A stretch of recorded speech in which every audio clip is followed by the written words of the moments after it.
Oh iya, aku belum masuk ini. Oke, jumpa lagi teman-teman di TFA episode hari Sabtu 24 Juli bersama Mas Tio Prasetyo, kali ini dengan narasumber Nakes ya. Halo, Mas selamat Ahmad. malam Mas Tio. Halo, malam Mas Budi. Iya. Aku masuk dari sini juga Mas Budi. Ya, boleh Mas. Mohon diperkenalkan narasumber kita malam ini. Oke. Ya, narasumber kita malam ini Mas Ahmad Zakaria, ya, Dr. Ahmad Zakaria, SKM MKes. SKM Sarjana Kesehatan Masyarakat ya. Iya. Betul ya. Nah, betul. Nah, ini harusnya ini dari kejar dari minggu kemarin nih, karena minggu kemarin nggak available, jadi aku tamunya Mr. Covid. Sekarang kita tamunya beneran nih sekarang. Tamunya Mas Zakaria. Kalau kemarin tamunya Mr. Covid, sekarang Mas Zakaria. Nah, kalau kemarin Mr. Covid tamunya menipu kita dengan ngaku-ngaku dia virus, yang mengaku-ngaku dia virus pneumonia, nggak taunya dia virus yang bajak sistem stres. Karena outputnya yang mempercepat perburukan, sistem stres yang pada dibikin drop. Maksudnya remnya dibikin blong, sistem stresnya bablas.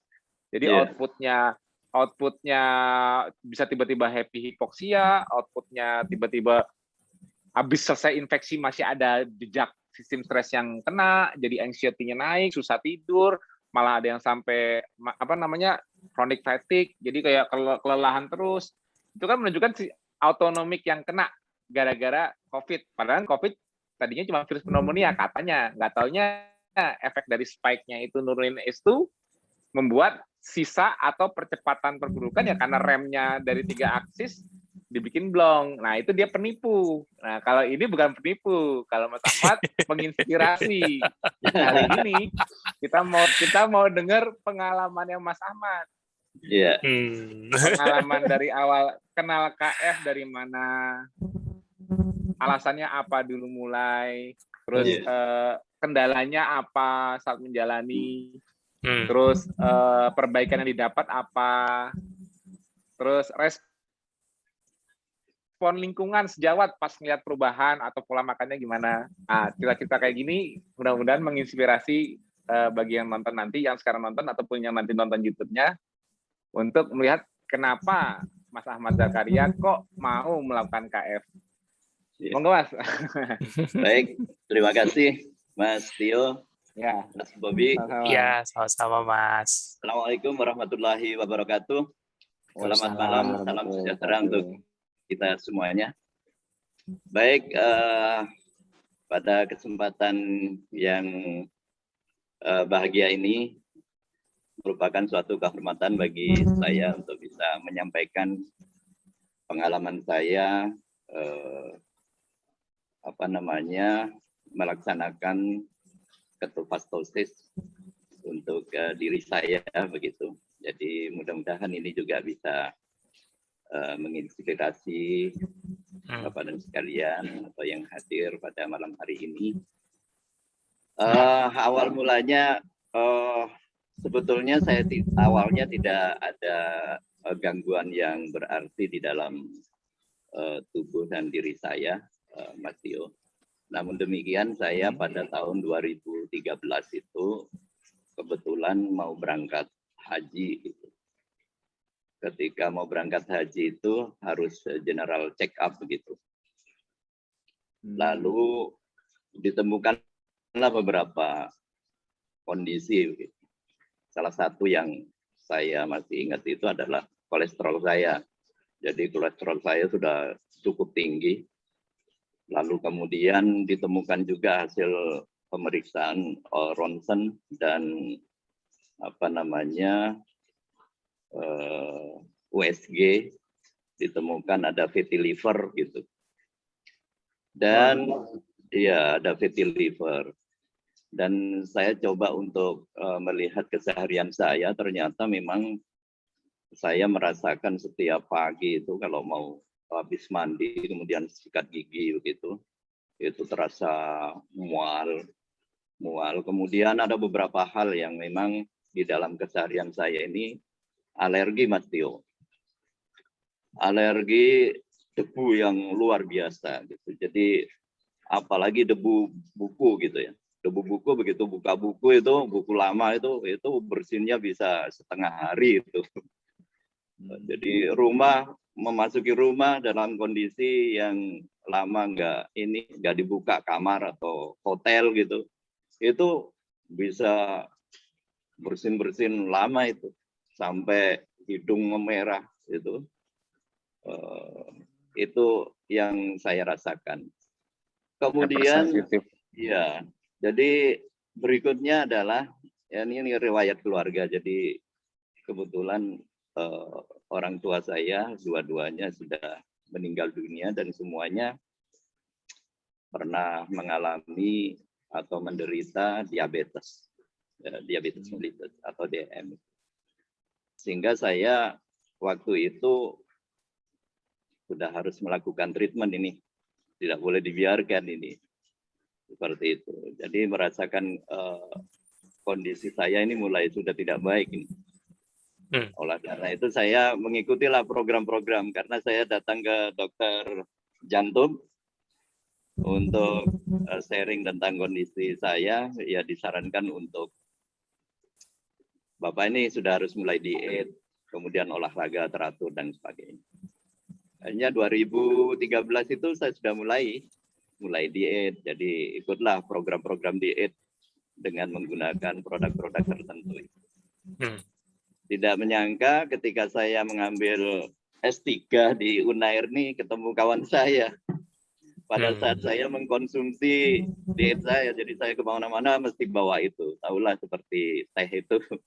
Produk itulah yang saya bawa setiap hari. Baik ke kampus, saya minumnya itu. Tujuannya saya ya bagaimana tubuh saya bisa, kolesterol saya juga turun, kemudian sempat tensi saya juga naik ya sampai 140, tapi kadang-kadang ya turun, kadang 120, tidak stabil. Nah, mengikuti program itu ketemulah kawan saya ini satu angkatan, Ibu Aim Nadiro. Loh, Pak Jack ini konsumsi apa ini? Saya sampaikan ini saya dalam kondisi seperti ini. Mau nggak nih saya punya cara hidup nih? Saya kira saya melihat Bu Aim ini penampilannya berbeda pada saat itu. Suatu hari di awal-awal itu, ya mohon maaf kalau Bu Aim ada, mohon maaf saya sampaikan. Awalnya agak gemuk lah. Ada Mbak Aim nggak, Mas? Ada. Ojo ngetes RM loh. Ini penampilannya jadi berbeda, jadi lebih muda. Saya sempat tanya, loh Mbak Aim, ini pakai program ini, sudahlah Pak Jaka ini baca materi saya. Nggak usah ikut dulu, baca aja materinya. Akhirnya saya bacalah 2 materi yang diberikan itu tentang ketofastosis. Di situ saya mulai klik, Mas Tio.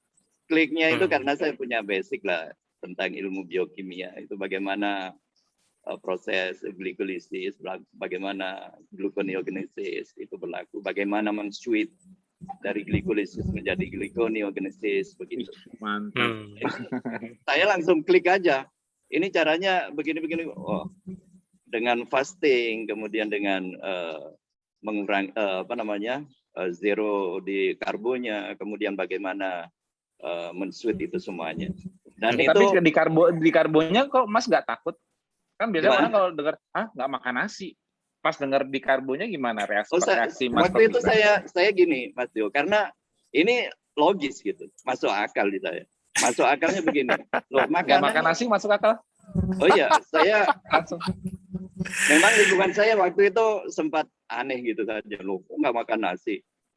Ini manusia apa bukan gitu? Makan nasi, aneh gitu.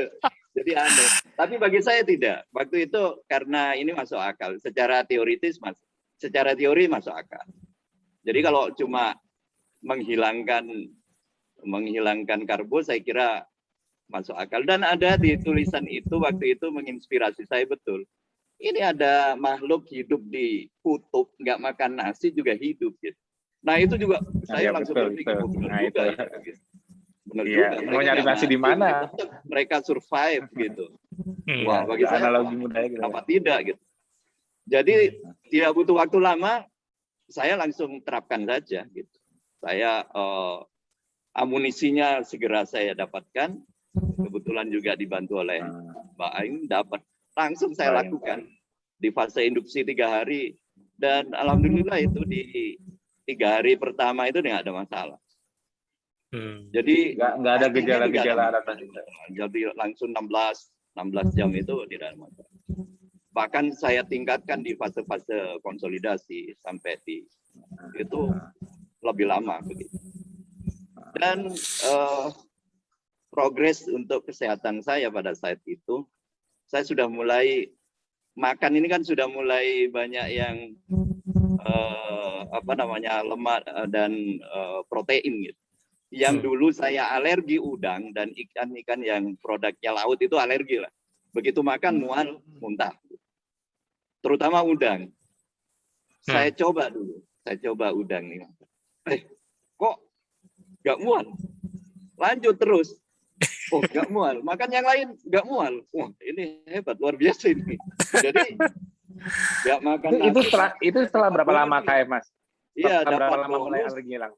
Makanan ikan laut sekarang saya menjadi tidak alergi. Jadi wah hebat, luar biasa. Itu di minggu keberapa mulai alerginya nggak ada? Di konsolidasi sudah saya coba itu, Mas Jo. Itu kan di protokol kalau nggak salah. Di protokol itu kan sudah ada itu.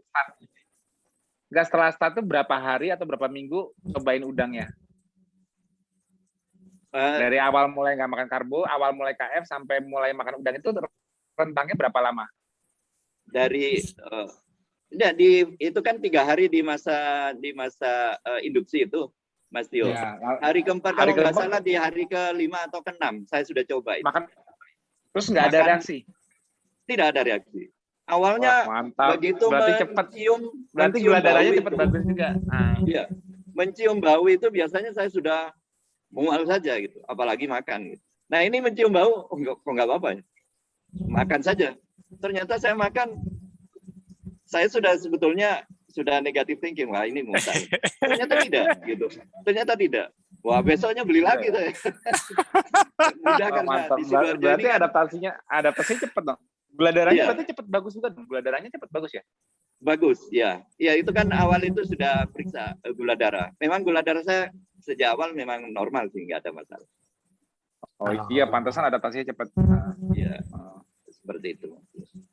Lalu di fase-fase seperti itu saya tetap mengikuti apa yang ada itu, olahraga ya.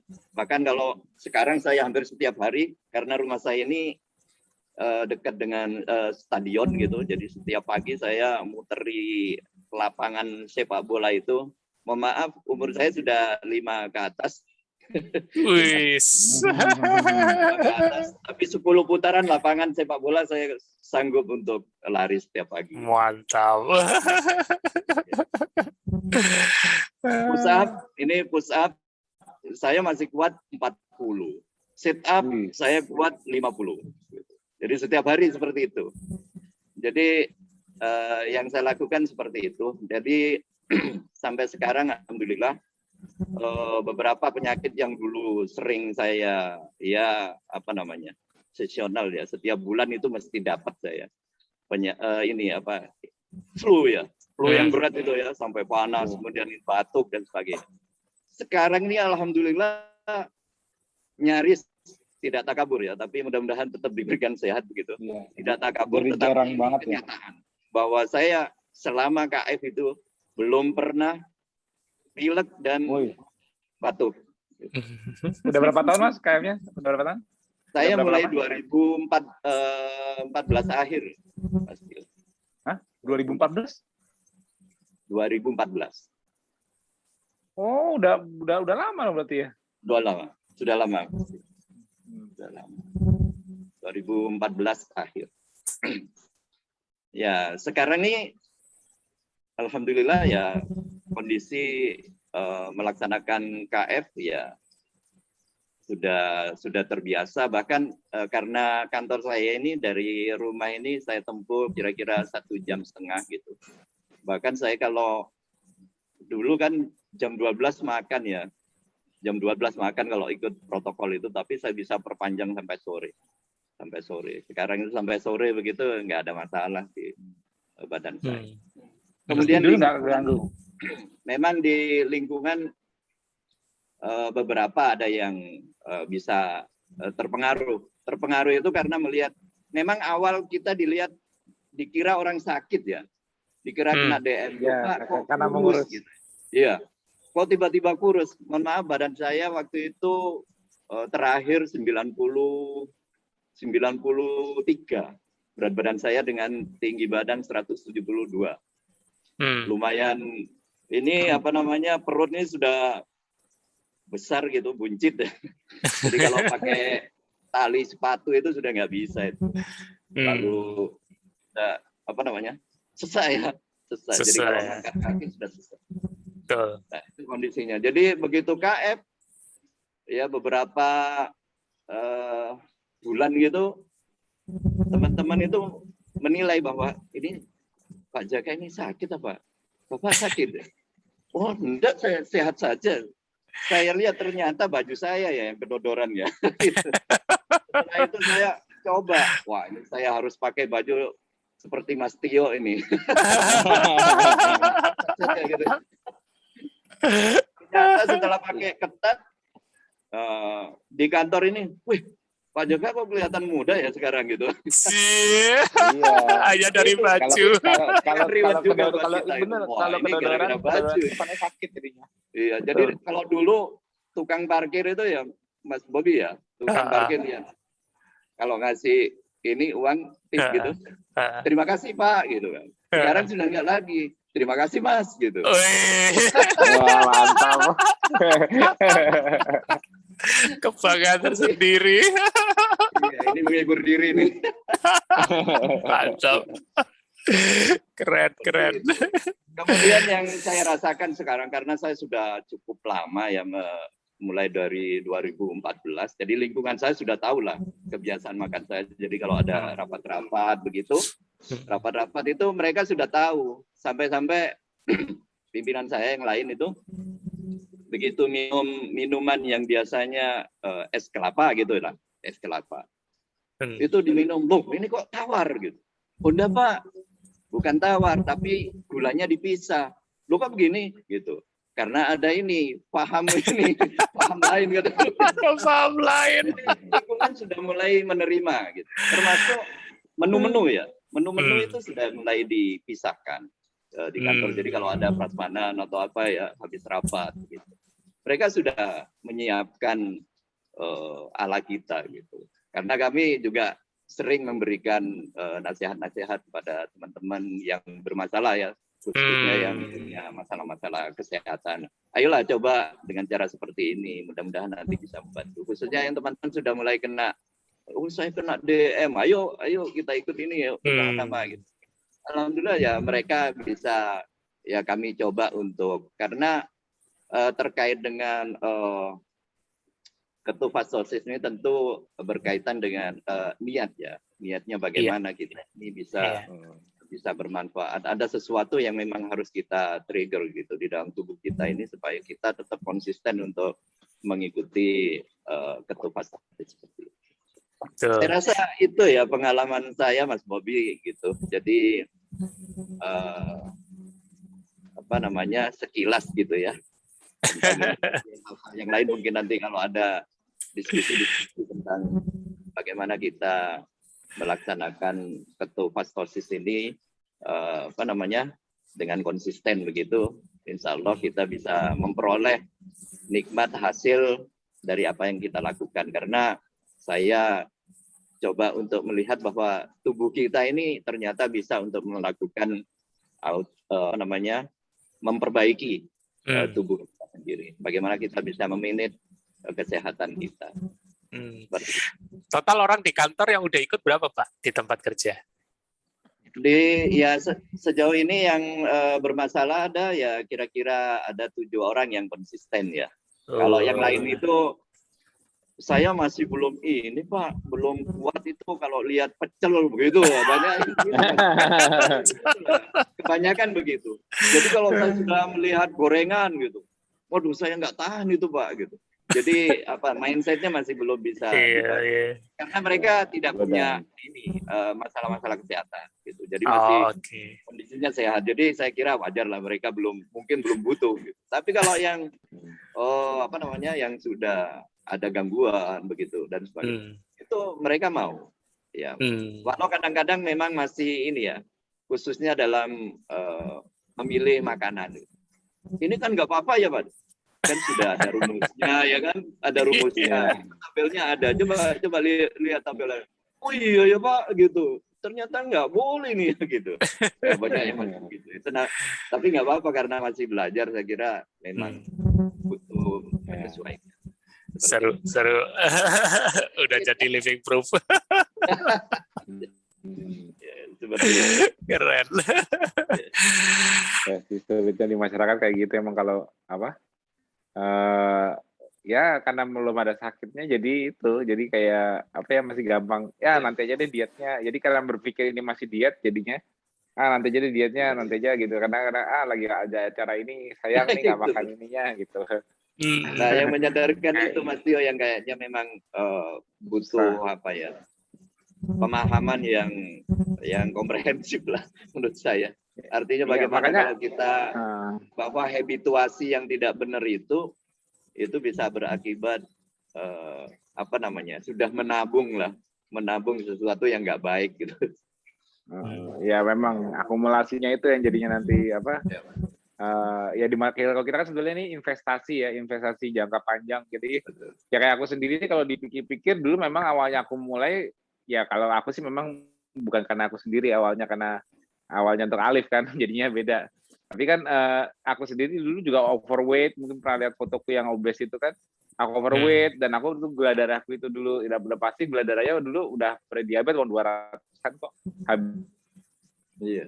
B1C-nya aja udah berapa kalau nggak salah 8, nah tapi waktu itu kan sebenarnya aku belum dalam concern yang benar-benar diabetes sampai yang udah HbA1c-nya 12 gitu loh, nggak dalam concern kan kalau dulu. Tapi akhirnya aku belum kena kemana-mana, efeknya belum sampai ke fatty liver, ginjal, tapi udah berubah. Tapi karena kita belajar terus kan akhirnya kita sadar bahwa ini investasi jangka panjang gitu loh.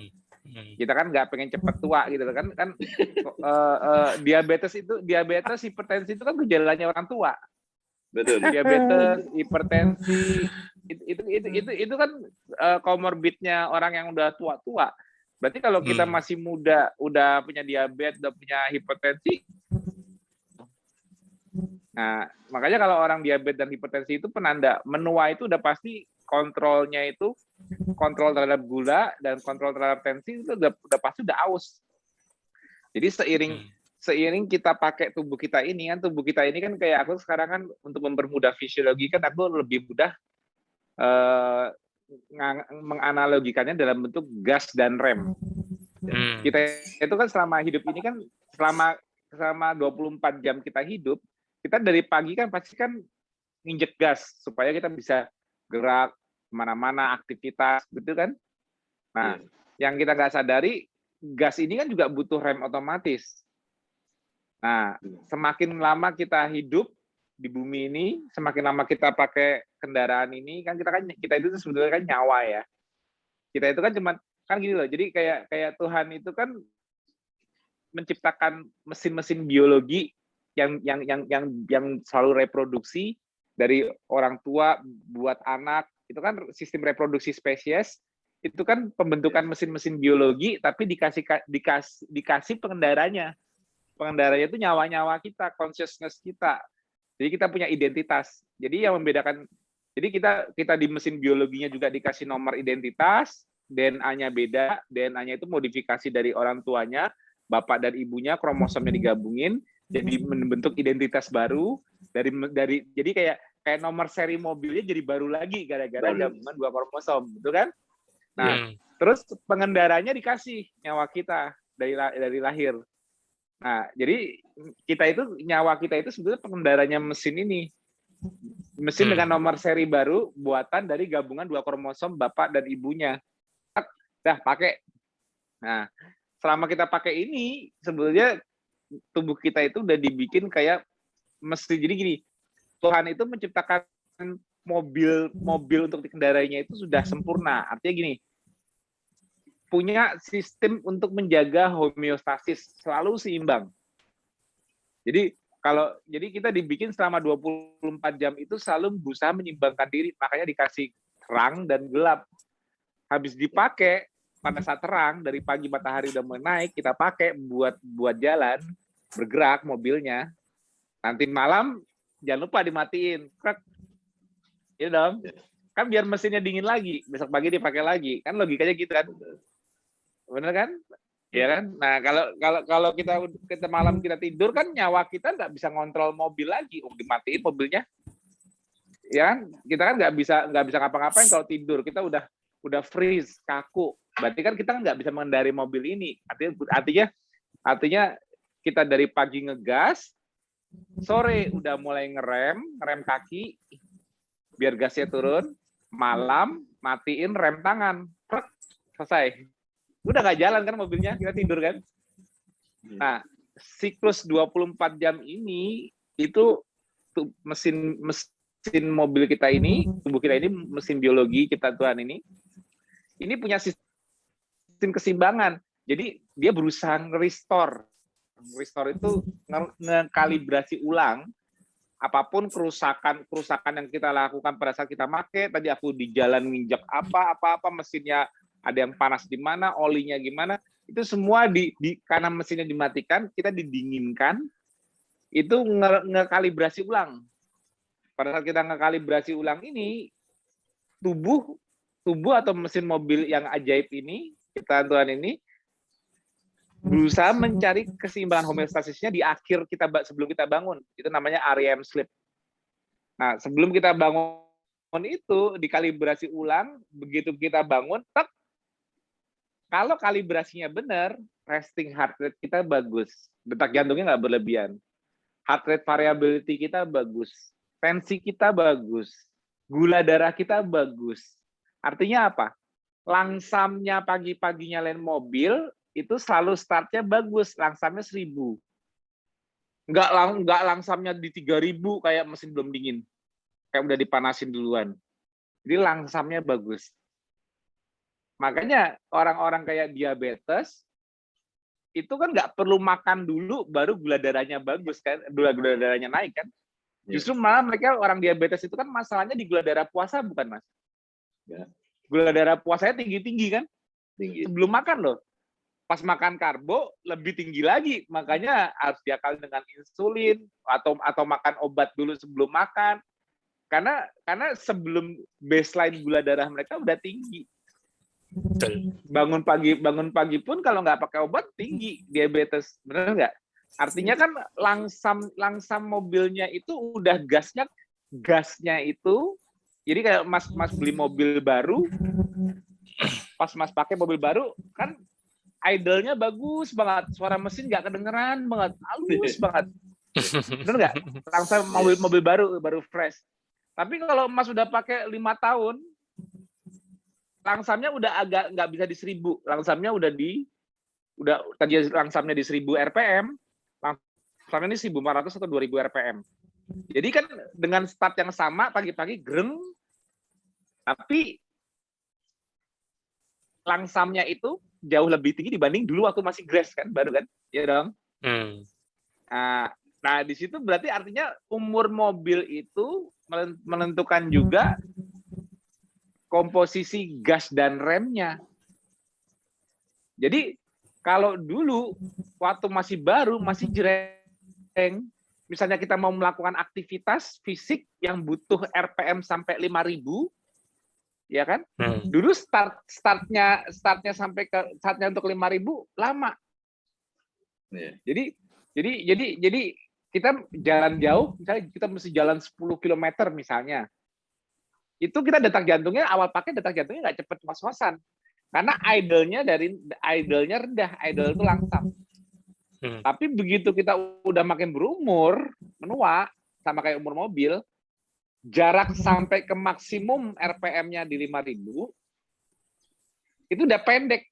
Jadi kita biasa 10 km itu dulu belum deg-degan, belum detak jantungnya belum cepet, Ini kita 10 kilo, belum baru sampai 5 kilo. Kok heart rate-nya udah lebih tinggi, alias gas RPM-nya udah naik duluan, udah ke 5.000 duluan, udah mendekati red line, udah mendekati garis merah. Artinya kan umur itu nggak bisa dibohongi. Umur itu membuat masa pakai gas dan remnya keseimbangannya berubah, benar nggak?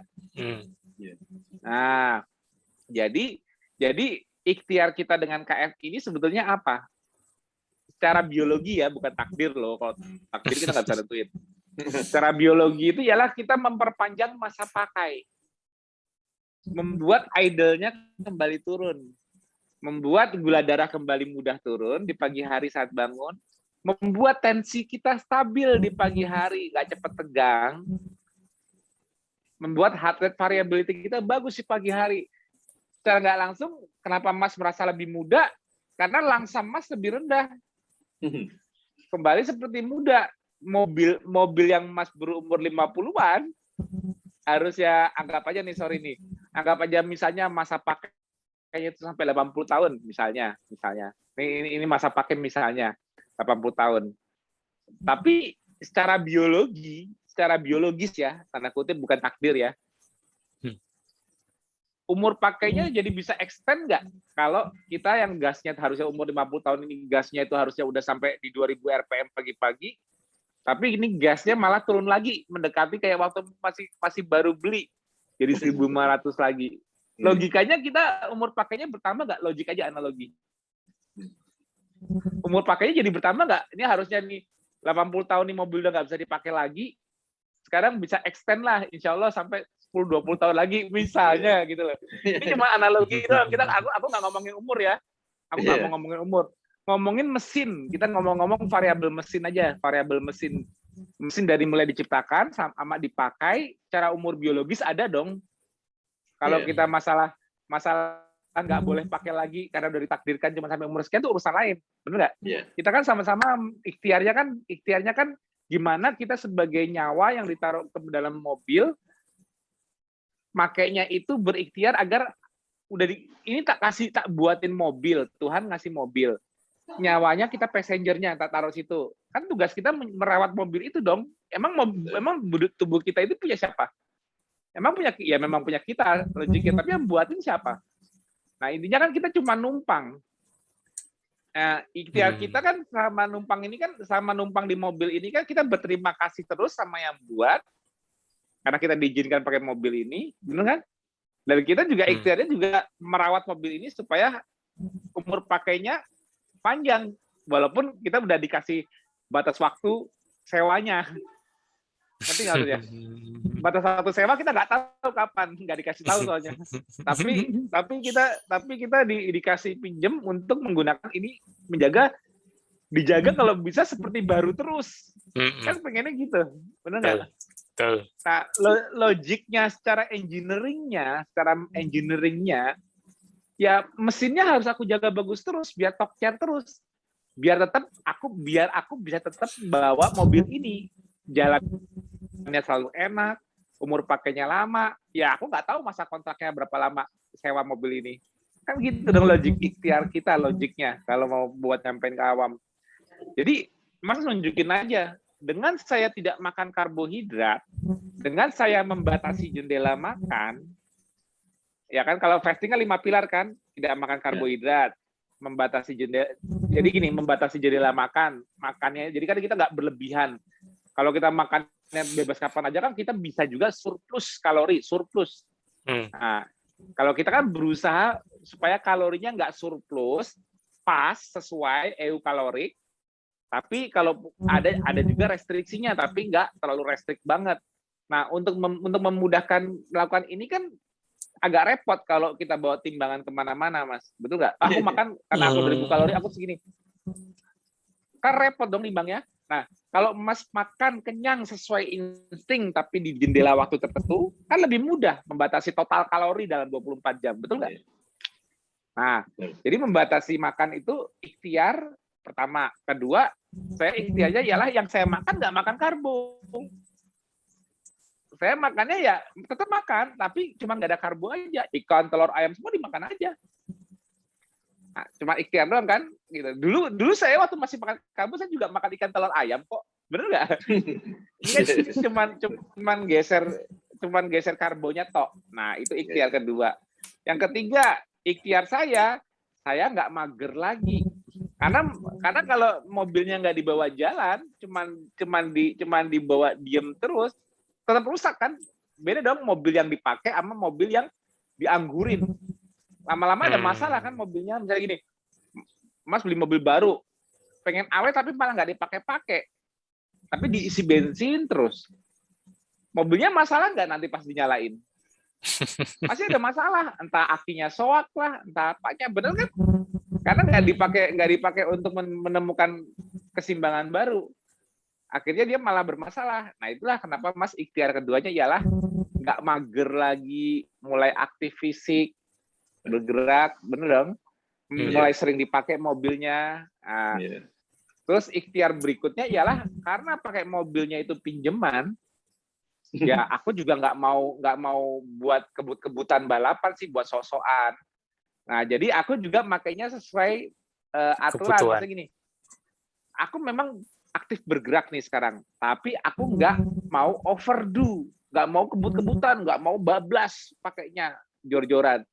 Karena itu juga menurunkan umur mesin dong, benar nggak kalau buat gas-gas berlebihan? Iya dong Mas. Ya betul. Nah gasnya itu apa gasnya? Kalau dicerminkan kalau mobil itu gasnya itu jalannya ngebut, kalau di secara metabolisme kita apa contohnya? Puasanya kepanjangan, misalnya berhari-hari, olahraganya berlebihan, berjam-jam atau sampai larinya jauh-jauh banget, lebih dari kemampuan kita. Nah itu baru gas fisik ya. Jangan salah, di mobil ini gasnya nggak cuma fisik, ada gas psikis, psikologi. Ya kan? Psikologi kan juga menggunakan energi, metabolisme, bener dong? Ya, berarti yang pertama kita nggak gas berlebihan dari sisi fisik, ya, karena kan bagaimanapun juga olahraga walaupun hasilnya nanti sehat, adaptasinya ialah sehat, tapi pas saat melakukan olahraganya itu kan stres badan, betul nggak Mas? Nah, stresnya jadi resistan terhadap stres di hari berikutnya setelah tidur. Dibentuk lebih kuat dengan stres olahraga. Saat kita udah pertama kali olahraga stres, tapi setelah kita tidur, kemampuan menahan stres dari olahraga berikutnya udah makin bagus. Artinya kita lebih sehat dibanding sebelum olahraga sama sekali. Sama, dari kita mulai belum pernah puasa, terus kita puasa, pasti gini loh, aku nggak pernah puasa, aku nggak bisa dong tiba-tiba nggak makan seharian, betul dong? Pasti kan buka skip sarapan dulu, skip. Nah, jadi meningkatkan efisiensi kan. Tapi saat pertama nggak sarapannya itu kan stres juga dong ke badan. Iya kan? Nah, tapi kebentuk resistansi di hari berikutnya. Tapi saat kita memberikan stres ini kita jadi tahu itu berarti ngegas. Puasa dan olahraga itu namanya ngegas, bukan ngerem. Ya dong. Nah, oke. Berarti aku tetap ngegas, nggak mager lagi, nggak makan terus, aku tetap ngegas, tapi aku nggak mau over gas, nggak mau buat kebut-kebutan. Nah, mudahnya kayak gitu analogikannya. Tapi uniknya manusia ini gasnya itu nggak cuma ngebut secara tubuh. Fisik. Maksudnya gini, memang logikanya kalau mobil bergerak itu kan lokomotor. Ya. Kita juga lokomotor kan, bergerak, nggak makan dan olahraga itu bergerak lokomotor. Tapi yang menyebabkan gas yang sama ialah pikiran. Contohnya, kalau kita bergerak olahraga, pada saat Mas olahraga nggak mungkin dong tensinya tetap sama, tensinya harus naik dong Mas, bener dong? Kan bergerak atau olahraga itu kan membutuhkan aliran energi yang lebih cepat ke seluruh tubuh. Mas gerakin tangan, aliran darah harus cepat ke tangan. Kenapa? Kan permintaan demand untuk menggerakkan badan ini kan butuh oksigen, butuh bahan baku energinya untuk menghasilkan energi untuk bergerak ini. Otomatis kan tensi saat kita diem dan tensi saat kita bergerak pasti beda dong, karena ada demand berlebih. Nah, gasnya itu kan tekanan darah. Gasnya itu tekanan darah yang ngirim, bener nggak Mas? Benar. Nah, jantung tekanan darah naik, itu kontrolnya kan ginjal. Ya, ginjal kan ngatur tensi dari sistem RAS yang aku jelasin di grup Medcon, renin angiotensin system. Tapi kerjasama dengan simpatetik untuk pompanya. Pompanya kan jantung. Nah, berarti saraf simpatis kita itu juga merupakan respon terhadap stres permintaan. Kalau aku bergerak, ginjal dan jantung harus berkoordinasi supaya tekanannya sekian, dari mulai tekanan misalnya tadinya 100 ya anggap aja ya. Begitu aku bergerak harusnya jadi 110 atau 120 saat bergeraknya. Kalau tetap sama telat dong. Malah nggak bisa bergerak nanti karena kan air darahnya nggak cukup cepat. Jadi tensi itu mencerminkan stres respon terhadap permintaan. Minta nih, siapa yang minta? Ini nih, tanganku lagi bergerak. Ini nih, kakiku lagi bergerak lari. Harus cepat ngirim respon. Kan itu karena dia bergerak, lokomotornya harus ngegas. Jadi ngegas itu artinya ngirim energinya, gas, ngirim. Kalau dalam analogi mobil ngegas itu nyemprotin bensinnya. Jadi gini, mesinnya bergerak, nih motornya bergerak ya, pistonnya. Supaya pistonnya menghasilkan ledakan itu kan butuh bensinnya disemprot. Artinya kan darah, anggapnya kalau kita untuk ini eksplosif tangannya, eksplosif kakinya kan darah kan mesti ke sana nyemprot untuk bahan bakunya disemprot. Kayak di sput gasnya, sput tembakan gas di dalam pistonnya tuh. Ledakan jadi anggap aja spuyernya itu nembakin darah itu darah. Darah ngalirin ke situ, ngalirin bensinnya. Entah itu gula, entah itu lemak, entah itu amino asid. Pokoknya apa yang dibutuhkan untuk bergerak menjadi energi, bahan bakunya itu kan butuh tekanan untuk ke arah sananya. Itu gas. Makanya kalau kita ngegas mobil itu, kita sebetulnya ngegas semprotan. Benar nggak sih? Coba, Mas kalau pernah bongkar mobil, kalau kita gas itu kita tekan apa sih? Tekan aliran bensin bukan? Bensin, sama oksigen. Ya kalau bensin sama oksigen kan ngegas kan? Ya kan? Nah kalau itu di mobil ya, kalau kita ngegas, bensinnya ada di mana? Di darah bukan? Ya walaupun tangki bensinnya di pipi perut paha ini tangki bensin. Tapi begitu itu dilepas, ngegasnya itu dorong ke lokasi permintaan, Mas gerakin kaki, dorongnya pakai tekanan bukan? Iya. Nah, itu kan gas. Nah, berarti tensi itu mencerminkan gas bukan? Iya. Nah, betul ya. Paham dulu nih. Nah, kalau tensi mencerminkan gas, berarti dia menjawab stres dari kaki yang digerakkan, tangan yang digerakkan, dan sebagainya. Artinya olahraga itu menaikkan tensi, artinya menaikkan gas. Udah sepakat dong? Sama halnya dengan puasa. Nah, sekarang aku kasih satu analogi, Mas. Orang kalau banyak pikiran, tensinya naik apa turun? Naik.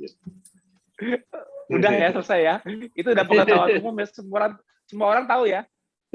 Nah, banyak pikirannya ini, Mas, nggak sambil jalan, badannya diem. Nggak ada permintaan untuk ngirim energi, nggak ada permintaan untuk ngirim energi ke kaki atau tangan karena lagi duduk atau diam tiduran. Tapi pikirannya mikir, stres, cemas, tensi naik nggak? Nah, berarti gas itu bisa ditekan tanpa pakai trigger bergerak. Setuju nggak? Yeah. Nah, berarti kalau kita mikir atau stres itu juga gas kan? Gas. Buktinya itu gas apa, Mas? Tensi kan gas. Nah, jadi kalau itu udah paham konsepnya, berarti dalam 24 jam kita dari pagi mulai nggak makan, bergerak, berpikir, itu kita pakai gas. Kalau aku bilang gasnya jangan buat kebut-kebutan ya. Kebut-kebutan. Pakai mobilnya tapi jangan kebut-kebutan. Nah, gitu. Enggak, Mas. Saya nggak kebut-kebutan. Saya jam 12 udah buka. Kalau nggak jam 2 udah buka. Saya juga nggak olahraganya nggak berlebihan. Saya tadi cuma nge-gym 1 jam. olahraga ke stadion atau apa paling cuma nggak nyampe lebih dari 1-2 jam. Tapi kok gas saya tinggi terus ya Mas? Coba lihat gas yang menaikkan tensi selain fisik apa? Psikis bukan Mas? Psikis. Jadi peran psikis atau psikologi dalam menekan gas di tubuh manusia signifikan nggak? Tapi sering nggak disadari. Kenapa? Tubuhnya nggak capek. Tapi kalau digas di sini terus, pernah nggak Mas? Olahraga kan capek. Tapi ini nggak olahraga, cuma pikiran aja. Ikut capek. Pulang-pulang. Kerasa nggak? Cuma beda gasnya doang nih. Gasnya beda posisi doang.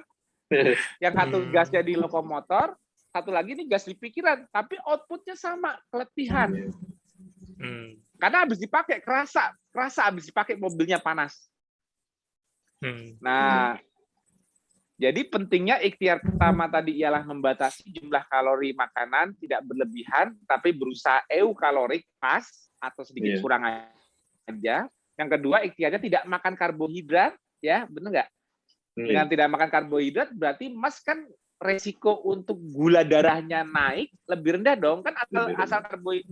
Kalau karbohidrat kan memberikan gula. Nah, sedangkan kalau gula darah naik, itu kan artinya gas. Betul nggak gas? Masa sih Mas? Misal gini, nanya balik. Emang kalau kita gula darah di darah itu gula naik, kenapa itu dibilang gas? Mau tahu nggak kenapa itu dibilang gas? Tadi kan aku bilang pikiran itu kan naikin tensi. Nah, sekarang kalau kita makan tapi gula darahnya naik, artinya kan tubuh kan nggak mau di kondisi gula darah tinggi, karena kalau gula darah tinggi itu kan sifatnya kan merusak. Makanya orang nggak mau diabetes, nggak mau gula darah tinggi. Kenapa? Kalau gula darah saya tinggi terus, HbA1c saya akhirnya naik, artinya tubuh saya tuh banyak kerusakan, radikal bebas. Karena sifat gula darah tinggi itu ialah stres ke badan, bener nggak? Tapi justru lucu, kalau kita stres, gula darah kita naik.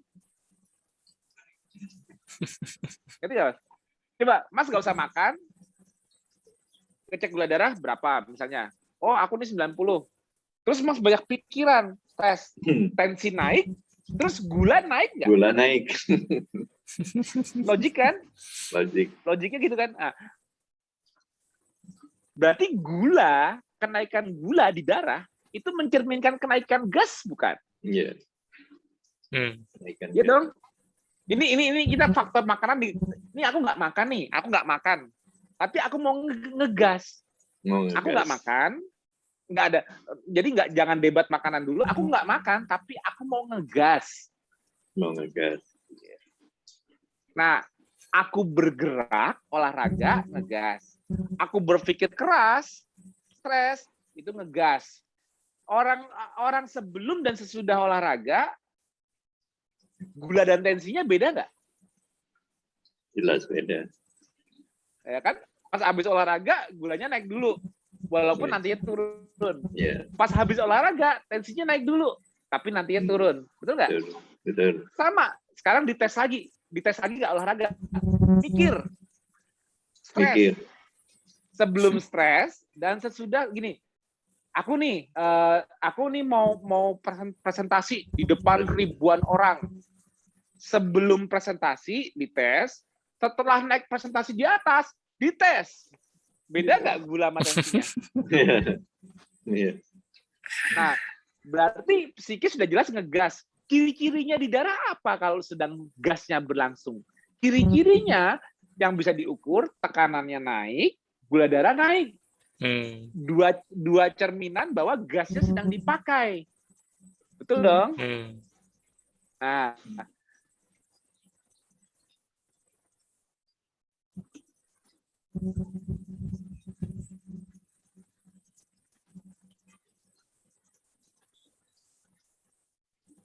bentar ya, kayaknya Mas Tio sinyalnya.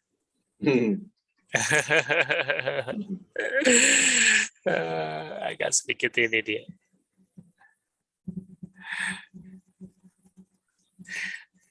Ya, kadang-kadang seru sih memang pemahaman stres itu masih terbatas di pikiran, kadang-kadang juga fisik sudah pasti, ya kan? Iya. Nah, ini Mas Tio udah out. Oh, Ngeheng. iya. Kalau aku sempat itu stres itu lebih umum lagi malah Mas Ahmad. Jadi segala input yang diterima oleh sistem saraf kita, segala informasi yang diterima oleh otak melalui sistem saraf kita. Nah, input ini bisa dua macam, bisa plus, bisa sifatnya minus. Plus itu berarti membebani, minus itu relax. Nah, jadi ini yang kadang-kadang suka miss memang, karena kalau ngomong stres psikis kan tendensinya langsung aku nggak mikir, tapi mencermati berita COVID sama. Iya. Nah, ini Mas Tio sudah kembali hadir.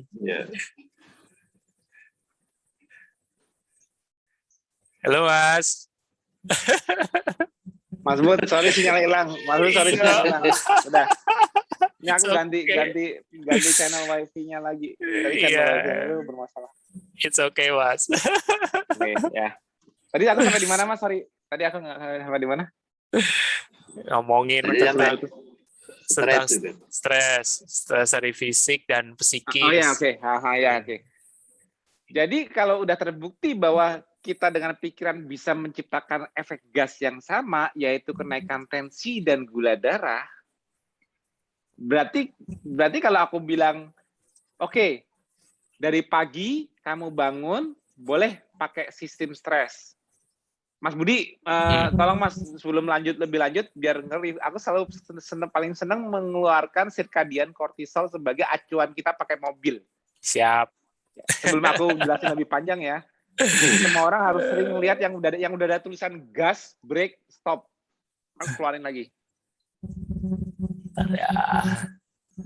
Ini penting. Kenapa? Jadi sebetulnya dari kita lahir itu, mobil kita itu udah dikasih panduan buku petunjuk cara pakai mobil. Yang aku bilang tadi, kita udah dikasih buku petunjuk cara pakai mobil. Kadang-kadang orang nggak bisa ngelihat buku petunjuk ini kayak gimana cara pakainya. Ini buku petunjuknya mau aku keluarin nih. Mas Budi, keluarin Mas. Biar orang-orang ingat bahwa ini buku petunjuk pakai mobil.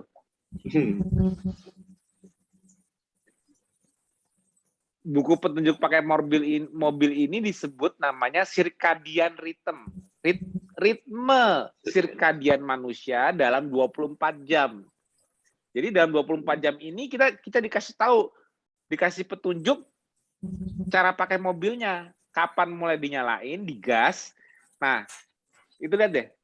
Kan aku udah bilang, kalau gas itu kan sama dengan gas itu kan artinya kan menjawab permintaan dari stres. Betul dong? Iya. Ya kan? Stres untuk bergerak, stres untuk mikir. Itu makanya kita untuk supaya bisa keep up dengan permintaan itu, dengan stres itu, kita gas untuk mengirimkan energinya. Jadi kalau kita mau pakai mobil, kita pakai sistem stres bukan, Mas? Sistem untuk mengcoping stres bukan yang kita pakai dengan ngegas itu. Stres harus bergerak, stres harus mikir. Akhirnya digas supaya permintaan untuk bergerak dan mikir itu dikasih lewat darah. Oh, kaki mau bergerak, stres, injek gas. Akhirnya tensi naik, ngirim darah dan oksigen, ngirim gula dan oksigen dan apapun bahan bakarnya ke lokasi yang diminta, yaitu kaki yang bergerak. Betul nggak, Mas? Mas Ahmad? Iya, betul. Benar. Nah, kalau udah jelas itu gas itu ialah stres, kalau stres itu kalau dalam hormon, dalam bentuk hormon stres itu apa namanya, Mas? Yang pasti naik kalau orang stres. Ya, kortisol. Betul. Jadi sebetulnya cara melihat buku petunjuk itu, cara pakainya, ialah melihat manusia di seluruh bumi, mobil-mobil di seluruh bumi dengan berbagai penumpang yang beda-beda, nyawa yang beda-beda, itu kalau dites sama-sama dites di darah kortisolnya itu berapa, dari mulai pagi sampai malam lagi, sampai besok pagi lagi, 24 jam, pattern itu polanya, itu seperti apa sih di darah? Nah, di sini ditunjukin. Dari penelitian, semua manusia di bumi ngikutin pola sirkadian untuk kenaikan kortisol. Dari pagi, dari mulai jam, itu kan sebelum jam 6 tuh, artinya sekitar jam 4, jam 5, jam 4, jam 5, itu udah mulai naik kortisolnya manusia. Sampai peaknya di sekitar jam 9-10 pagi. Lihat tuh, tapi nanti habis itu udah mulai turun lagi. Sampai titik terendah seperti saat bangun itu sekitar menjelang jam 3 sore. 3 PM itu sore. 6 AM itu pagi, jam 6 pagi, 9 pagi, 12 siang, jam 3 sore. Nah, jam 13 sore itu udah menunjukkan bahwa di darah kortisol turun. Artinya logiknya tadinya kita pagi bangun bisa pakai gasnya neken, ini kalau secara di seluruh bumi kortisol itu mau diapa-apain juga tetap turun jam 3 sore. Sampai titik terendahnya itu lihat tuh, sampai dari mulai jam 6 udah mulai lebih nukik lagi. Jadi kan makanya di bawah keterangannya itu kan jam 6 sampai jam 12 itu accelerating activity, artinya aktivitas ngegas. Jam 12 sampai ke arah jam 6 itu sudah mulai decelerating, udah mulai lepas gas. Udah mulai lepas gas, gasnya dikendorin. Jam 6 sore ke atas itu udah wind down, udah bener-bener ngerem deh. Udah bener-bener ngerem. Karena nantinya apa? Begitu nanti jam 8 kita udah tidur, jam 9 ke atas itu udah ngerem tangan. Udah, kita udah nggak bisa pakai tubuh kita. Fisiknya nggak bisa dipakai. Namanya tidur, walaupun ada penumpangnya di dalam nyawanya, ada nyawa penumpangnya, tapi mobil nggak bisa dijalanin. Kita malah jalan-jalan di dunia mimpi, tapi kita nggak bisa pakai mobil kita.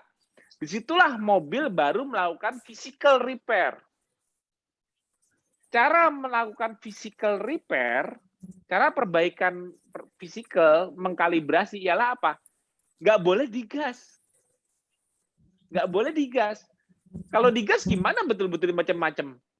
Makanya kita tidur itu untuk memperbaiki berbagai kerusakan fisik dulu, fisik, kerusakan otot yang dipakai tadi, kerusakan sel-sel di tubuh, semua segala jenis kerusakan diperbaiki dulu, ya.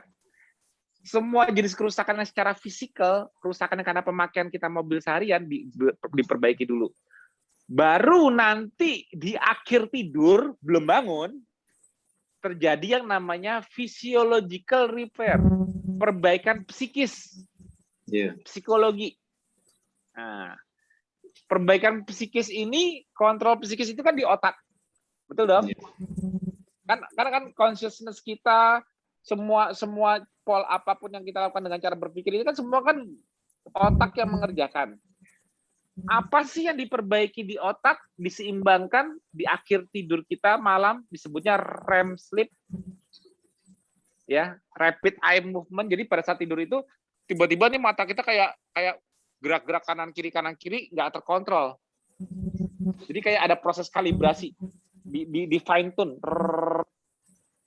Di situ justru malah ngegas lagi dulu. Makanya kalau dilihat nih Mas, jam 12 malam lewat, tadinya kita tidur itu nurunin gas, dari jam 8 malam gasnya turun terus, tapi pada saat kita masih belum bangun, gas kita dinaikin sendiri. Tapi naikinnya itu bukan naikinnya itu bukan di tensi dan sebagainya. Naikinnya itu di saraf simpatetik. Jadi saraf di otak kita ini yang mengontrol berbagai hal di tubuh organ-organ itu ada namanya dua saraf, simpatetik dan parasimpatetik. Simpatetik untuk ngegas, parasimpatetik untuk ngerem. Kedua saraf ini disimbangkan di akhir malam, di saat tidur, REM sleep. Di ngebalance, untuk ngebalance-nya, untuk tahu udah pas apa belumnya saraf ini, itu berarti kan gasnya harus dinaikin. Jadi gini, coba aku gas, aku rem, aku gas, aku rem, aku gas, aku rem. Mainnya bagus nggak nih simbangnya? Di fine tune dulu. Iya. Berarti dua saraf ini naik dua-duanya dulu. Karena ngetes, karena kalibrasi, makanya kita tercerminnya kita REM, gerak-gerak. Jadi kayak ngeriset. Nah, di situ justru malah aktivitas simpatetik kita, saraf simpatetik yang ngegas malah naik, walaupun kita nggak naikinnya dengan cara kita ngegas mikir maupun ngegas gerak, tapi naik simpatetiknya. Terjadi REM, rapid eye movement, fine tuning. Kalau ini kalibrasinya bagus, udah siap. Nah, gas dan remnya udah bagus. Udah nih. Oke. Kalau gas remnya udah bagus, oke, remnya gue lepas, gasnya gue diemin. Artinya kan dapat idle. Jadi REM itu menentukan idle di pagi hari, langsamnya. Setelah disimbangkan gas dan remnya, aku lepas remnya total, gasnya masuk aja, melek kita bangun. Nah, makanya disebut namanya cortisol awakening response. Kenaikan kortisol yang meningkat sebelum kita bangun, itu yang membangunkan kita dari tidur. Lek, melek. Kalau kita itu dibangunkan dengan stres, kita itu dibangunkan dari tidur itu dengan gas. Tapi yang ngegas bukan kita, tubuh yang selesai kalibrasi. Tadinya rem pas kita tidur remnya ditekan, tapi menjelang akhir tidur gasnya ditekan sendiri tanpa perlu kita ngegas. Tapi tujuannya untuk apa? Untuk kalibrasi. Udah oke kalibrasinya, remnya dilepas, gasnya tetap ada. Akhirnya kita kan siap untuk pakai gas ini maju terus sampai kita bangun. Kita melek, blar. Nah, pada saat kita melek ini, gasnya itu hasil dari tidur kita tuh menentukan remnya dilepas sama tubuh, gasnya kegedean apa pas. Hasil kalibrasinya itu pentingnya tidur. Mengkalibrasi. Rapid eye movement di stage keempat dari tidur. Gas yang output dari gasnya itu ialah menentukan pagi-pagi tensi kita berapa, gula darah kita berapa, heart rate variability kita bagus apa enggak. Itu kuncinya. Itu pentingnya tidur, itu pentingnya membaca panduan cara pakai mesin di mobil ini. Nyawa kita itu sebagai free will. Kita bisa setiap nyawa punya keputusan untuk memakai mobil masing-masing. Cara pakai mobilku aku nggak mau sama kayak Mas Ahmad. Aku kan punya hak sendiri. Kan aku pengendara mobilku. Mas Ahmad kan ngendarain mobil Mas. Makanya kita kan cuma bisa menasehati, kita cuma bisa ngasih tahu cara pakainya, ngingetin cara pakainya.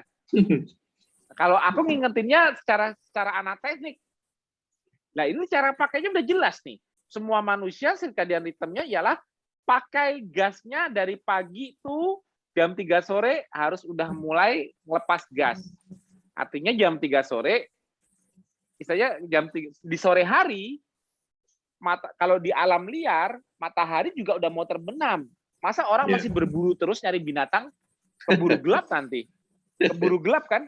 Kalau keburu gelap malah dia yang jadi dimangsa binatang. Makanya logikanya di alam liar, manusia dikasih clue untuk pakai gasnya bukan pakai ilmu seperti ini, ilmu alam. Dulu manusia jutaan tahun yang lalu nggak tahu nih pattern pola kortisol seperti ini, nggak tahu mereka ilmunya. Mereka belum nonton TFH kita malam ini. Tapi mereka tahu sore hari itu pulang kenapa? Karena insting mereka mudah pola pikirnya. Kalau aku masih di luar terus cari buruan, masih bergerak terus, mikir terus, putar otak cari makan, tapi matahari udah mau terbenam, aku nggak buru-buru pulang dan rileks. Nanti aku malam-malam di jalan malah bisa diterkam. Tadinya aku berburu, aku sekalian gantian malam-malam karena dulu nggak ada lampu, aku malah diburu. Mendingan aku pulang. Jadi semua orang di alam liar, dimanapun di bumi, alam liar, yang cuma matahari naik, turun lagi. modalnya paling cuma obor kalau malam, nggak ada lampu, nggak ada apa, nggak ada HP. Instingnya ialah kalau udah malam cari tempat aman. Bener dong, harus berlindung kembali, harus merasa aman dulu.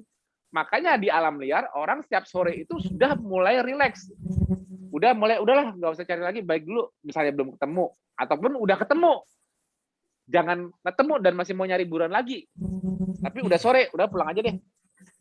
Kalau udah pulang aja artinya mereka sudah melupakan tujuan mereka yang dilakukan dari pagi, betul nggak Mas?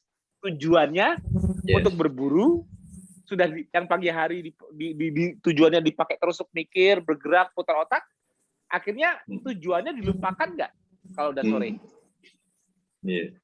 Mas dari pagi nyari duit, bergerak. Kalau Mas kan nggak makan, untuk makannya kan butuh duit, bukan Mas benar-benar nyari buruan kan? Nyari buruan. Iya dong, logiknya gitu kan. Nah, buruan Mas pun logiknya kalau di alam sekarang mah orang nggak kepikiran berburu terus sampai malam kalau perlu. Karena yang diburu kan cuma duit. Nah, kalau di alam liar ada aturannya diikutin aturan alamnya. Kenapa? Karena mereka ada matahari. Berarti mereka nggak bisa berburu binatang bergerak lagi. Binatang pun juga mulai pada ngumpet ke guanya masing-masing. Mereka pada berlindung untuk tidur, nggak bisa diburu lagi. Ya kita juga pulang sebagai kita pemburunya, pulang. Melupakan tujuan kita, mulai rileks. Kalau tadi dapat buruan, ya kita nikmatin buruannya. Kita makan. Dengan makannya di kondisi santai, udah aman, nggak diincar makanan kita sama binatang lain yang predator juga, ya kan? Nggak rebutan kayak macan makan rusa, kalau nggak dibawa ke tempat aman kan rebutan sama serigala, rebutan sama hiena dan sebagainya. Manusia juga gitu dong, nggak mungkin dong kita makan habis bunuh kujang apa langsung dibakar di tempat. Itu kan ngundang macan sama yang lainnya ikut datang, diundang makan bareng. Kan nggak mungkin dong, pasti bawa pulang dulu kan. Nah, jadi logikanya manusia itu pasti di alam liar mencari tempat aman untuk safety untuk makan. Artinya gini, untuk makan itu kita harus rileks dulu, tenang. Nah, makanya kenapa jam 12 siang ke atas aku suruh sebagai jendela makan, kenapa? Karena dari buku petunjuk cara pemakaian gas, makan itu paling cocok kalau gasnya udah nggak ditekan. Baru isi bensin. Ya gimana kita ngisi bensin kalau mobilnya masih jalan terus? Susah dong. Artinya gini, kalau Mas lagi jalan di stadion, muter-muter kayak gitu, enaknya bener-bener kalau Mas sudah ketosis, bener kan? Nggak perlu sambil makan kan? Malah enak tanpa makan, malah bisa jalan terus kan? Enteng kan gasnya kalau nggak makan? Sekarang setelah ketosis. Nah, tapi justru kalau Mas udah ngerasain, Mas udah makan dan kenyang, oke, itu rileks. Mas jadi enteng, jadi santai, rileks. Tapi kekuatan Mas, kemampuan Mas jalanin mobil, lebih mana? Lebih gampang waktu belum makan apa sudah makan? Sebelum dong? Sebelum. Nah, makan memang membuat gasnya turun dan rileks. Tapi untuk ngegas lebih sulit, lebih lambat dibanding sebelum makan. Sama di masa lalu orang juga kayak gitu. Kalau udah sore mereka mulai rileks, mulai kembali, mulai persiapan untuk makan. Habis makan kenyang, mereka tambah rileks. Tambah rileks artinya tambah ngerem. Gasnya makin turun, kortisol makin turun, tensi makin turun, gula darah makin turun. Mas ini deh, kalau nggak percaya Mas iseng-iseng ngetes gula darah pagi. Ngetes gula darah sore ke malam hari. Lihat deh, kalau udah ketosis malah rendah. Makin sore makin rendah. Artinya apa? Gasnya makin turun. Gitu. Itu rahasianya untuk melihat gas dan rem. Gula darah dan tensi. Nah, kenapa Mas tadi aku kembali lagi sekarang ke awal. Kalau ini udah jelas, pakainya jam-jamnya, aku kembali lagi ke awal. Kenapa ikhtiar kita tidak makan karbohidrat? Karena apa? Karbohidrat kalau masuk ke darah namanya apa? Gula bukan? Gula. Mau makan, mau ngomong ubi jadi apa? Gula. Gula. Kentang jadi apa di darah? Gula. Kan bukan gula ubi, bukan gula kentang, bukan gula nasi. Oh, mendingan masukin gula kentang aja, lebih bagus dibanding gula nasi. Hah? Apa bedanya? Kan warnanya juga sama di darah. Namanya ikatan kimianya glukosa. Nah, jadi tujuannya Mas nggak makan karbohidrat ialah apa? Karena kalau saya makan karbohidrat dan gula darah saya sempat naik, catat gula darah saya sempat naik, itu artinya saya ngegas nggak? Yeah. Kan ciri-cirinya sama loh. Kita nggak makan, kita lari, kita nggak makan, kita stres, gula darah naik. Nah, buktinya kalau kita makan karbohidrat, gula darahnya pada saat gula darah naik itu kenapa itu dibilang gas? Karena secara fisiologi yang terjadi apa? Terjadi kompensasi. Kalau gula yang masuk ini harus dimasukkan ke dalam sel, makanya responnya ialah insulin supaya diambil. Terus gulanya itu yang habis diambil sama tubuh kita itu buat bahan bakar itu ternyata nggak banyak yang make, tapi gulanya masih ada di darah, kan gulanya harus turun, harus direm. Nah, cara tubuh ngerem supaya gulanya turun walaupun kita nggak gerak, tahu nggak cara gimana? Kita dinaikkan saraf simpatetiknya. Jadi kenaikan gula atau kenaikan leptin dari laporan gudang yang udah kemasukan bahan bakar. Oh, ini bahan bakunya udah masuk semua nih ke gudang nih, dalam bentuk lemak, udah full, tapi gulanya masih ada di darah. Makanya untuk mempercepat gulanya turun, saraf simpatetik kita dinaikkan. Makanya untuk kembali normal butuh menaikkan saraf simpatetik, artinya butuh gas.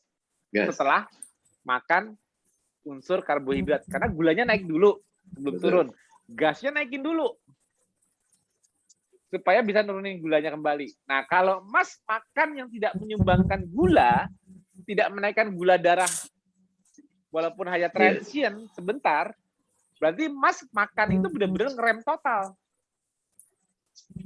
Karena nggak ada unsur gula yang naik. Makanya kalau Mas iseng-iseng ngecek gula darah sebelum dan sesudah makan beda.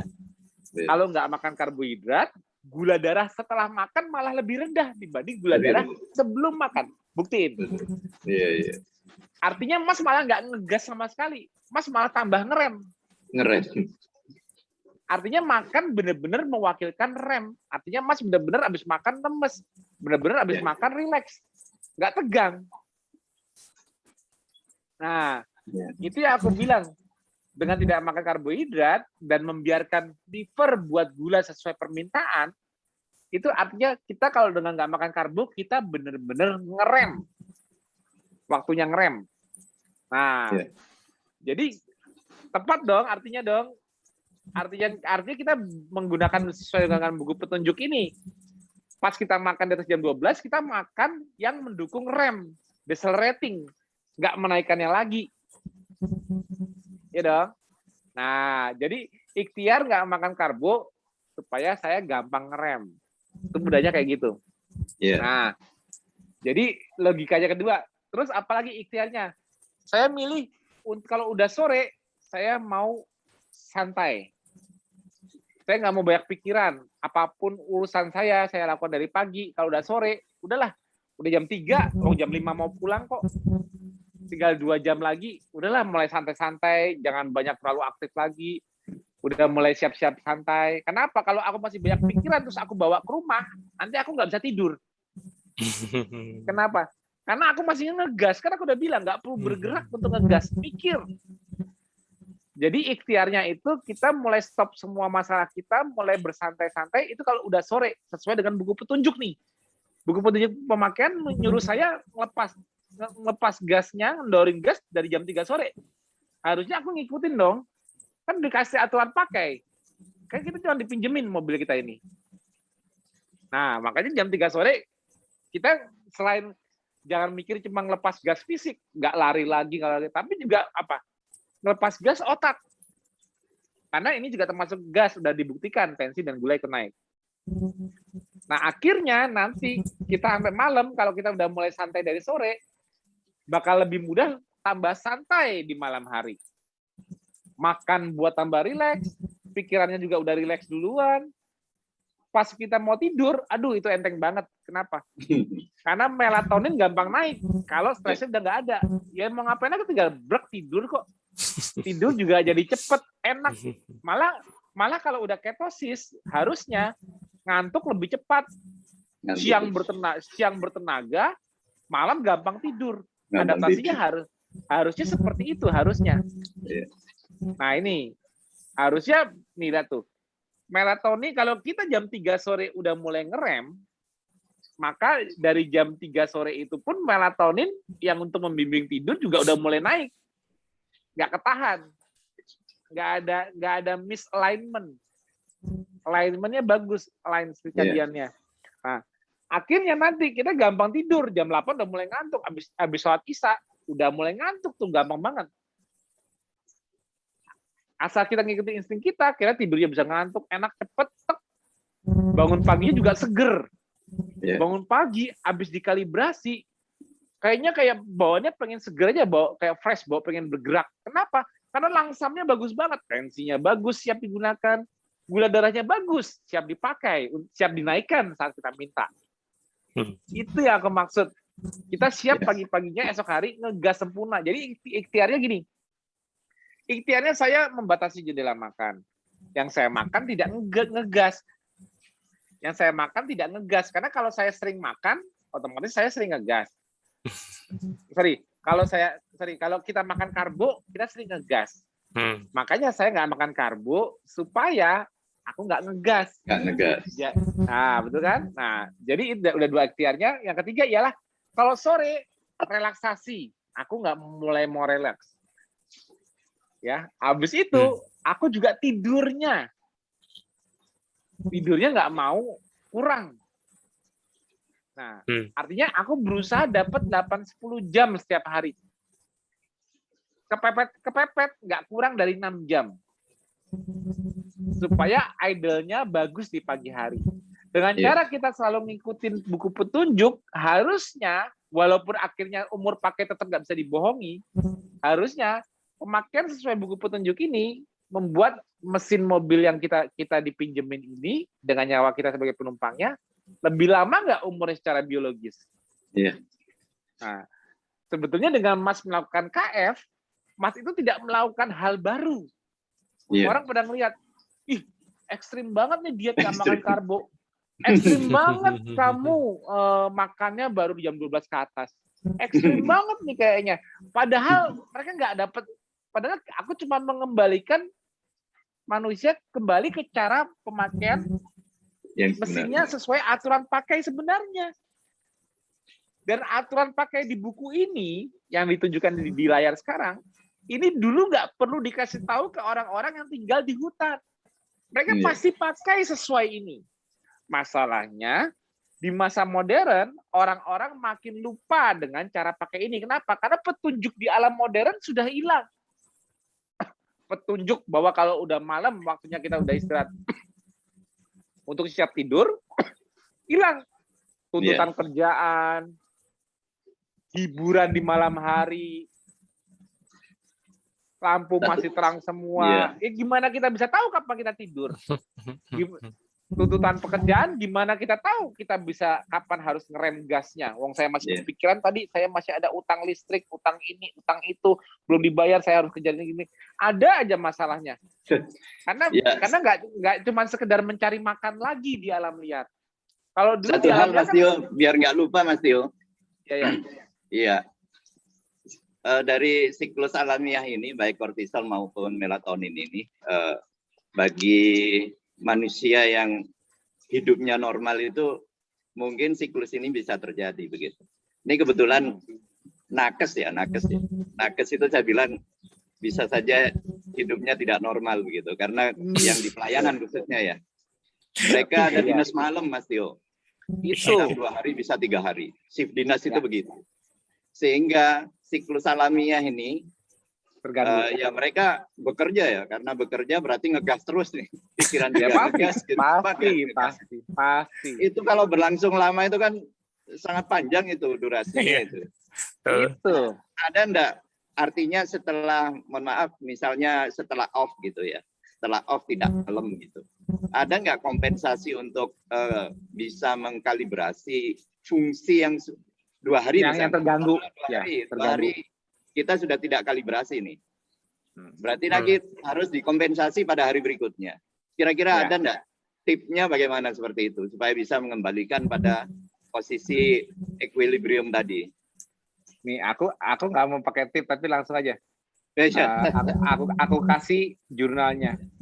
iya. Ntar aku cari.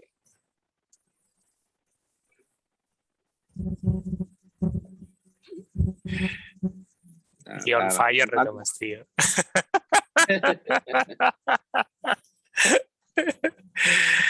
Jadi daytime nap after a night of sleepless decrease sleepiness. Good sleep, bad sleep. Ntar mana sih? Aku kemarin udah baca soal naps. After sleep in the present are they. Nah ini dia. Ini aku belum ketemu tapi gini.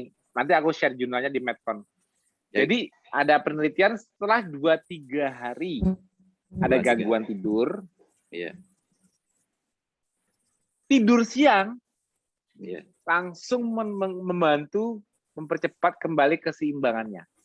Tidur siang. Nah, jadi misalnya gini, nakes 2-3 hari 2-3 hari. ganggu nih. Yeah. Hari keempat, dia tidurnya diperbanyak dengan cara menambahkan tadinya cuma tidurnya harusnya dari jam 8 malam sampai jam 4 pagi, ditambah di siang hari juga untuk mempercepat risetnya. Jadi ada penelitian mengenai napping, aku belum ketemu, aku udah simpen sih jurnalnya di handphone yang ini. Iya. Tapi karena aku masukin dari sini. Jadi nap tidur siang itu membantu mempercepat ngeriset gangguan misalignment-nya, misalignment dari circadian. Nah, itu dia kuncinya. Tapi aku sarankan sebisa mungkin nakes dalam 24 jam itu kan mereka kan walaupun harus shift malam kan bukan berarti harus 24 jam. Bukan berarti gini, malam disuruh jaga, pagi tetap jaga lagi. Kan nggak mungkin dong, pasti ada ganti shift dong. Iya, nah, kalau ganti shift, kalau memang dikasih ganti shift, dibalik.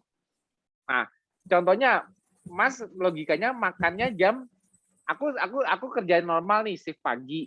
Berarti aku makannya jam 12 sampai jam 8 malam. Iya. Ya, jam 8 malam, kalau bisa aku udah tidur. Paling lambat jam 10, selambat-lambatnya, tapi jam 8 malam udah tidur. Nah, sekarang dibalik nih. Aku harus kerja masuk maghrib malam. Yang jam 5 udah pada pulang, aku ganti abis maghrib kerjanya. Shift malam sampai pagi lagi. Ganti yang tadi shift pertama. Nah, kalau aku kerjanya shift malam, mulai dari jam 6 sore, anggap jam 6 sore itu seperti jam 6 pagi. Nah, jadi kalau aku nanti mau makan, makannya jam 12 malam. 12 malam. Iya dong. Kan cuma dibalik. Harusnya 12 jam, 12 malam. Nah, kalau aku makan jam 12, jendela makanku antara jam 12 malam sampai jam 8 pagi. Tadinya kemarin harusnya di shift normal jam 12 siang sampai jam 8 malam, jendela makannya. Ini dibalik. Dibalik. Jam 12 malam sampai jam 8 pagi. Jendela makannya.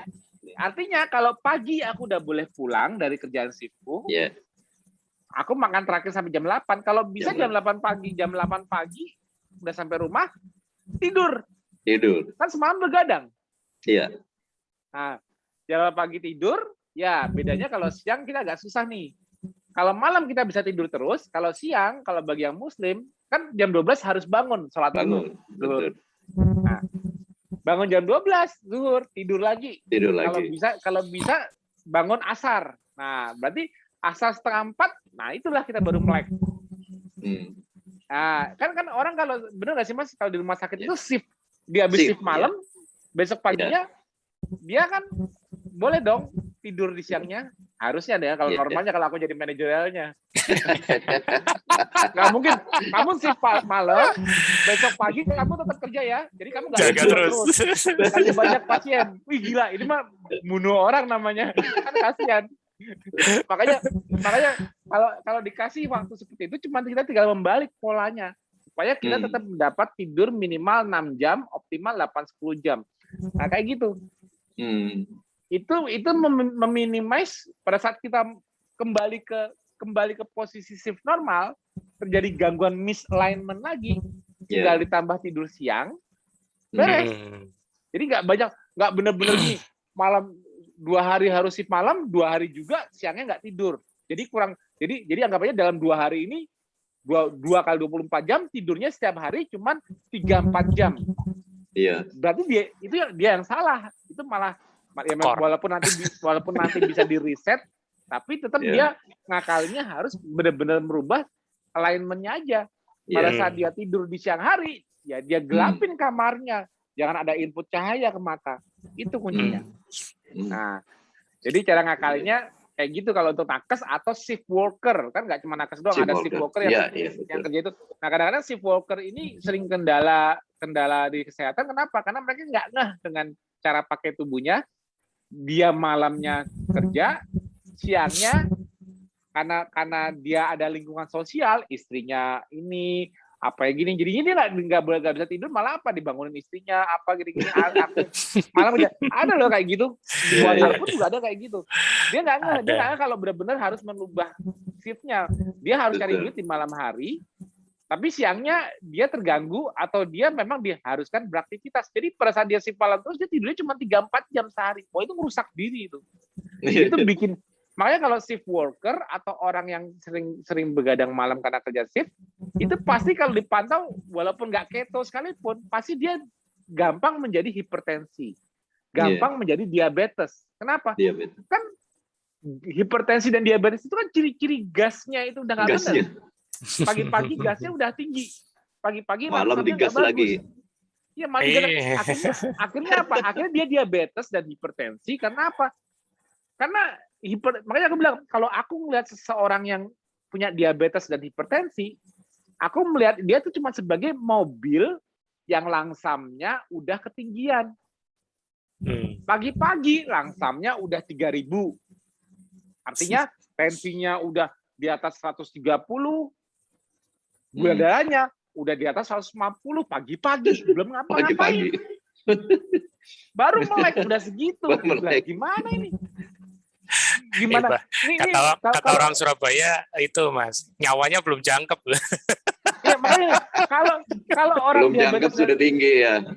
Kalau orang diabetes dan hipertensi itu nggak pakai analogika mobil, mereka nggak sadar kenapa umur pakai mobil lo dengan kondisi tensi segitu dan diabetes segitu mau berapa lama? Iya. Di luar takdir, mau kasihan banget tuh mobil badan yang lo pakai dengan nyawanya. Itu dengan gula segitu pagi-pagi dan tensi segitu pagi-pagi, itu mau berapa lama pakainya? 20 tahun lagi, 10 tahun lagi, 20 tahun lagi juga udah habis kalau gasnya segitu terus. Jebol lah mobilnya. Dengan catatan tidak ada gejala. Ya, dengan logikanya jadi dia nggak ada gejala tapi dia fine aja dengan tensi segitu, sebenarnya udah nggak bagus bagi kenapa? Betul. Karena gula darah dan tensi itu mencerminkan positioning gas kita itu seperti apa. Makanya kita jangan ngadu dengan anak-anak.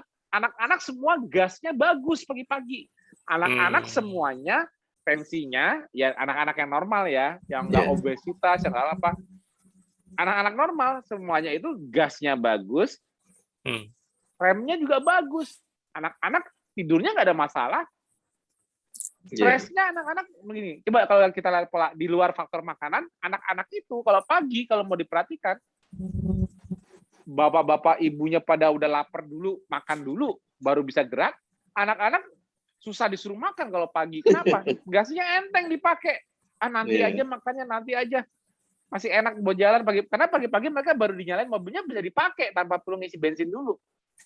Masih bagus crank mobilnya. Nah, tensi mereka bagus, gula darah mereka bagus. Nah, begitu mereka pakai, nanti siang mereka udah lapar, makan, kenyang gitu. Dan mereka ngegasnya itu, kalau mereka tuh ngegasnya udah kelihatan. Mereka tuh ngegasnya dominan apa? Dominan ngegas dari nggak makan dan dominan ngegas dari fisik. Gas mereka kalau anak gimana? Anak-anak benar-benar gedabikan dari pagi, nggak bisa diem kayak gangsingan, gerak. Tapi kalau udah sore mereka udah santai. Ini at least anak-anak di masa lalu ya. Kalau anak-anak sekarang kan mungkin kan kebanyakan gadget. Jadi nggak kayak. Iya, dari pagi mereka udah di depan handphone, udah main game atau apa gitu. Kalau kita Ngegas. jangan bayangin situasi sekarang deh. Kita bayangin waktu Mas kecil, waktu Mas kecil kan masih ingat anak-anak tuh dari pagi udah sibuk apa. Ya. Dan Mas ingat dulu waktu Mas belum dikasih tanggung jawab untuk cari duit, nafkahin keluarga, waktu Mas masih bujang, waktu Mas masih sekolah dibiayain orang tua. Yang Mas buru itu sebetulnya kan jujur, kalau mau jujur ya, cuma seneng. Betul. Abis melakukan kewajibannya, anak SD, kenapa kamu sekolah? Ya katanya orang tua saya sih, saya disuruh biar pinter, saya belajar. Disuruh. Tapi niat dasarnya anak-anak sebetulnya basicnya instingnya sama. Gimana aku seneng di sekolah, gimana aku interaksi sama temen, gimana sampai pulang aku nyari hiburan lagi. Sebetulnya anak-anak tuh instingnya satu, seneng, nggak mau stres. Jadi kenapa anak-anak itu nggak banyak masalah? Karena kenapa anak-anak itu nggak banyak masalah, nggak pernah ngegas lama-lama di otak? Apa? Karena basic insting mereka nggak mau ngegas otak. Kalau mau ngegas badan. Kalau pikiran, aku basicnya seneng. Biar nggak dimarahin orang tua, saya belajar deh. Biar nggak dimarahin orang tua, saya belajar.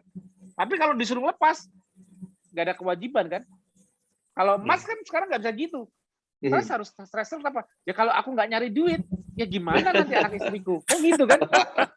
Kalau Mas sekarang beda cara pikirnya. Kalau anak-anak, bisa gini, anak Mas deh. Ya bapak gue ini cari duit. Kalau gue sih gimana caranya seneng. Tapi tetap dikasih duit. Biar tambah seneng. Kayak gitu.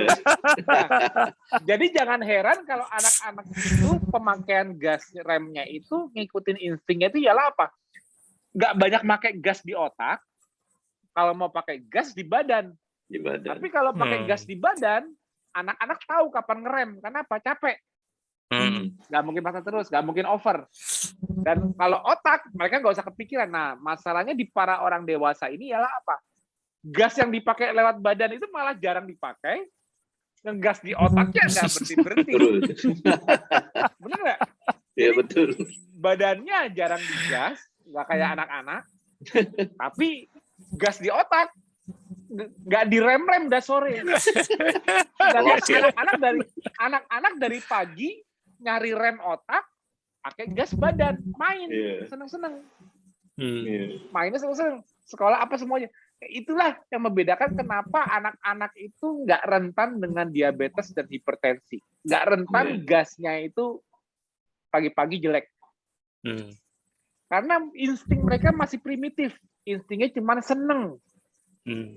Nah, aku nggak tahu caranya gimana, karena ini kompleks, ini duniawi. Tapi kalau kita bisa ngikutin seperti anak-anak, at least, nggak usah kayak anak-anak deh, kita udah punya tanggung jawab. Ya, kita udah punya dua itu. At least kita makainya juga sama. Kita pagi, walaupun nggak harus ngegas badan, tapi kita nambahin dengan olahraga, misalnya. Ya kan? Mewakili anak-anak yang benar-benar pakai fisik, tapi kita karena harus diam di kantor, tapi aku sempetin olahraga dulu. Nah, itu udah ngegas fisik.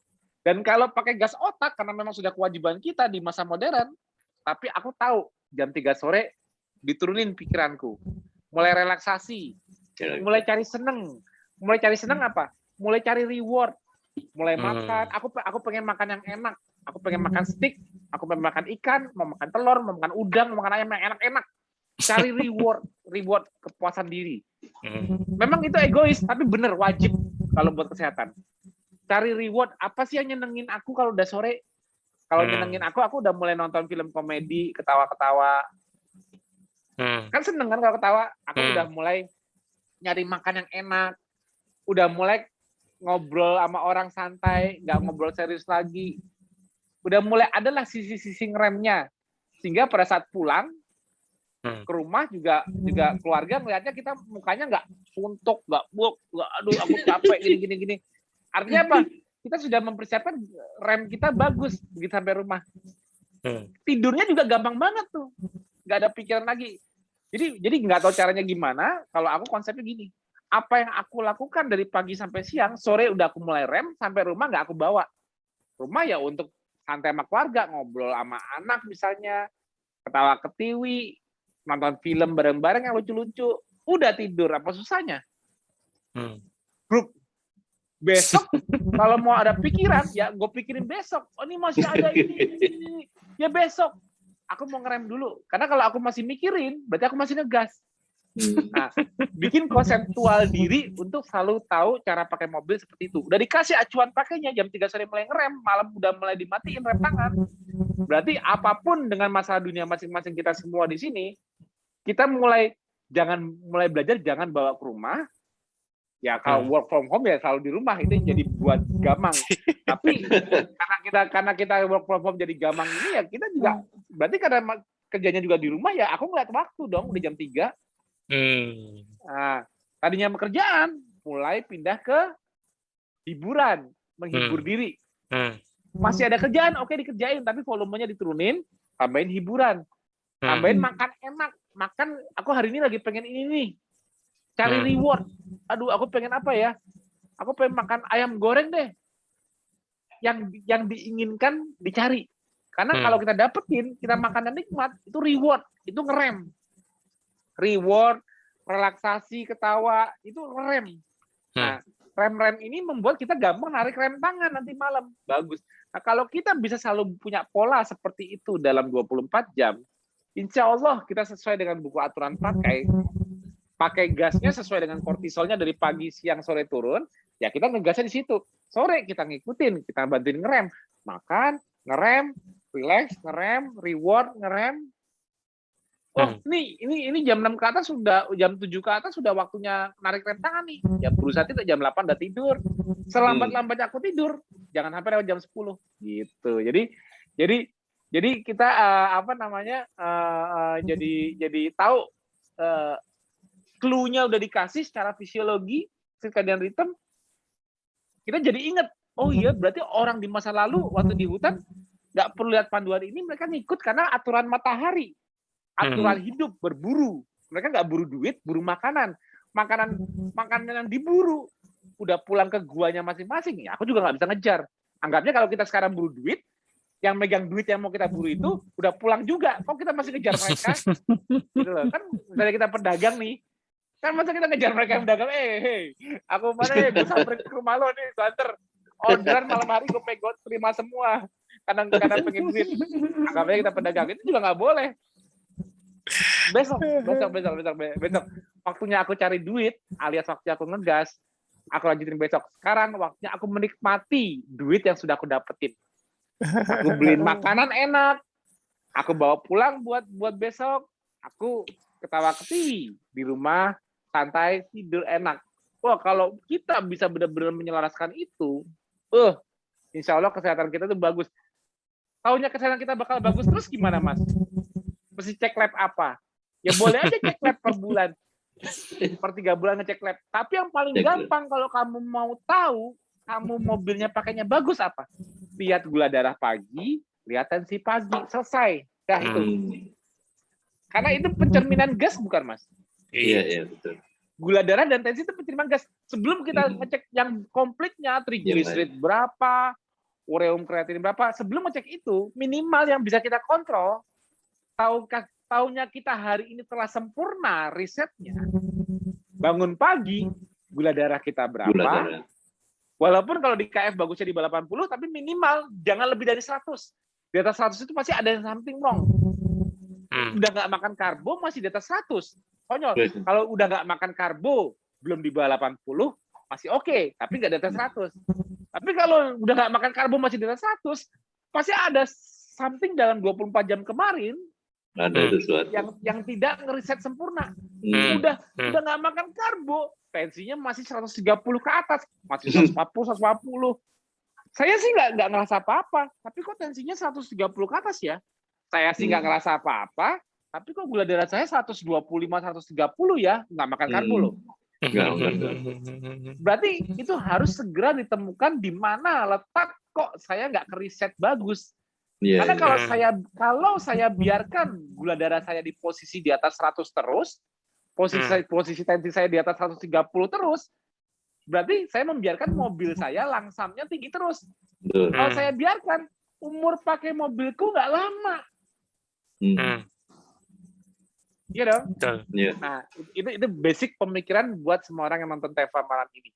Simpelnya di situ dulu deh, gula dan tensi. Coba deh, kalau memang kamu 24 jamnya sesuai buku aturan pakai, harusnya gas kamu pagi-pagi bagus, gula dan tensi kamu bagus. Udah, itu ikhtiar satu. Nanti abis itu mau lanjut per 3 bulan proyek ini monggo. Itu semua cerminan dari gas. Kan HbA1c itu kan cuma akumulasi dari rata-rata gula tiap hari. Iya. Ya dong, per 3 bulan. Sebelum HB-nya turnover lagi, kan gitu doang. Iya. Nah, gampang dong. Nanti mau ngecek lainnya gampang. Yang penting gula dan tensi, kalau punya modal, punya alat, ya ada mampu alat minimal deh, nggak usah tiap hari, per 3 hari atau per 7 hari. Pengen tahu gula ini aku udah seminggu pakai mobil aku mau lihat langsamku bagus nggak. Cara ngeliatnya apa? Lihat speedometer. Lihat speedometernya gimana ya? Apa yang dilihat? Speedometer gula, speedometer speedometer, kalau RPM apa? Tachymeter. Lihat tachymeternya. Kalau speedometer kan kecepatan.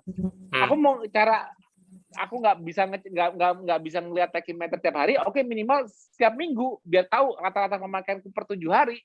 Setiap minggu setiap hari Minggu pagi aku mau ngecek berapa tachymeter gula, berapa tachymeter tensi.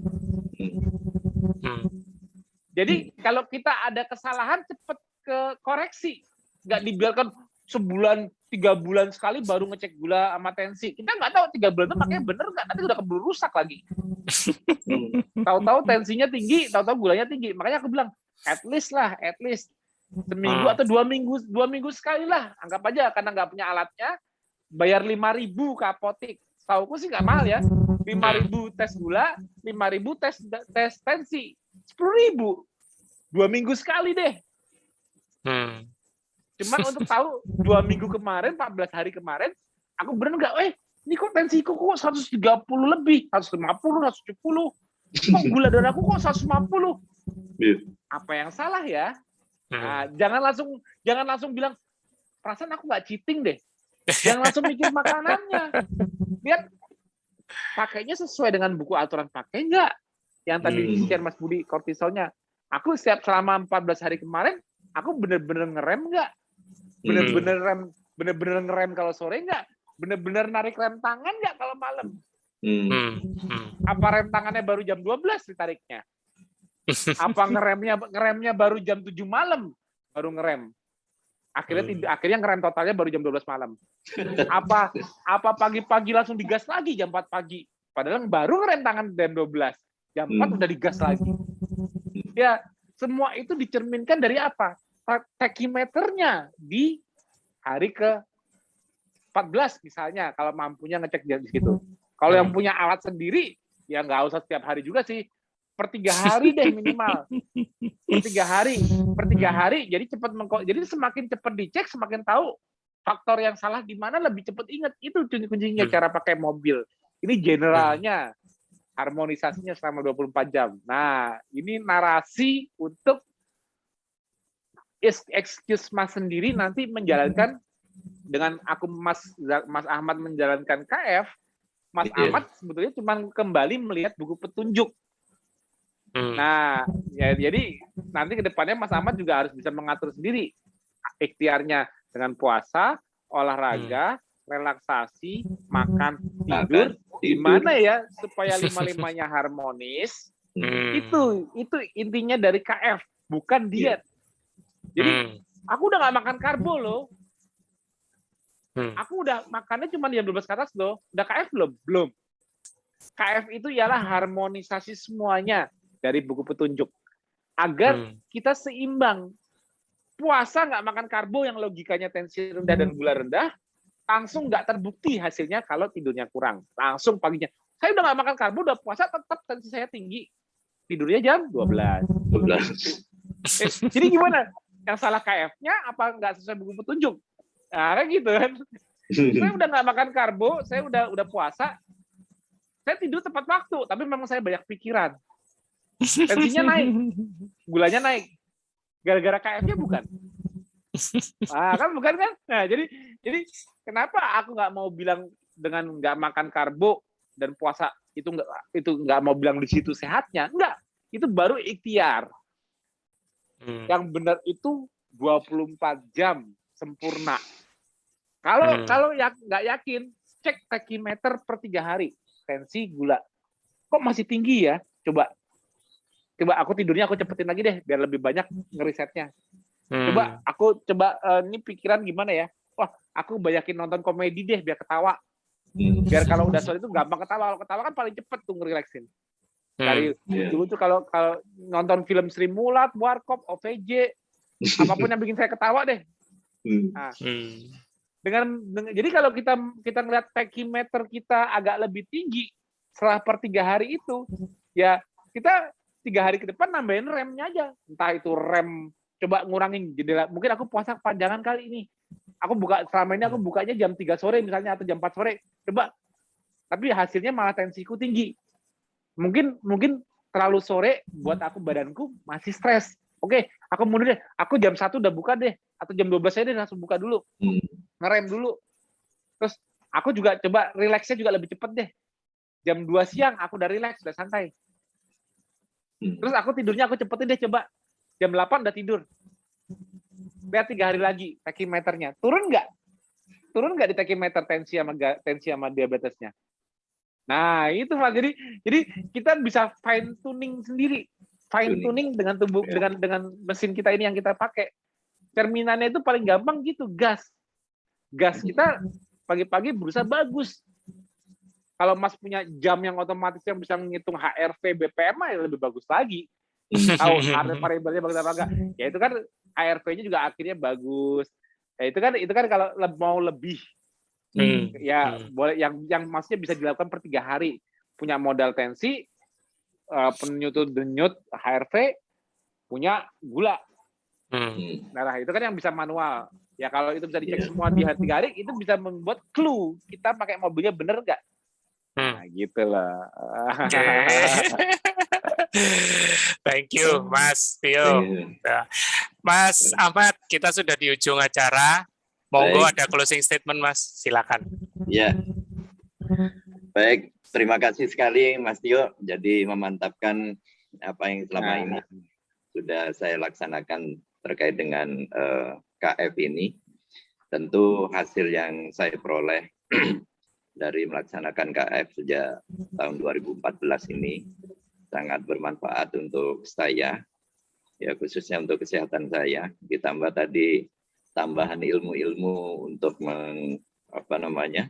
melakukan riset bagaimana di malam hari kita bisa istirahat lebih baik sehingga gas remnya ini bisa kita manfaatkan untuk menyimbangkan kondisi fisik di tubuh kita.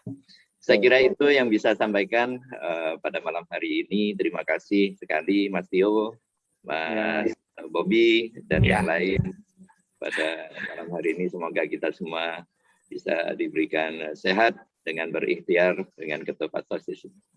Amin. Aku juga makasih banyak udah mau hadir dan membantu menginspirasi. Semoga video malam ini bisa juga menginspirasi banyak orang yang nanti belum nonton malam ini, kan YouTube-nya bisa aku share. Mudah-mudahan bisa ditonton. Pentingnya kita ya dari pengalaman Mas dan juga yang aku tambahkan tadi, semoga bisa memberikan insight pencerahan ke banyak orang yang menonton dan ya start merubah gaya hidup. Terima kasih banyak Mas Ahmad. Terima kasih Mas Tio. Thank you Mas Ahmad. Thank you juga untuk Mas Tio yang terus mendampingi ya, terus tak lelah-lelah mengedukasi ya. Tapi jujur aja Mas, aku juga udah ngantuk. Jadi mau udah mau harus waktunya ngerem nih. Ini sinyalnya kenceng. Untung besok hari Minggu. Untung hari Minggu. Waktu penebusan. Oke, teman-teman, kita masih ada minggu depan TFH lagi. Tentunya dengan episode Warrior dan juga episode Nakes hari Rabu dan hari Sabtu. Siapa narasumber berikutnya? Nantikan. Pastinya akan selalu menarik dan layak untuk disimak. Terima kasih teman-teman. Sampai jumpa dan selamat malam.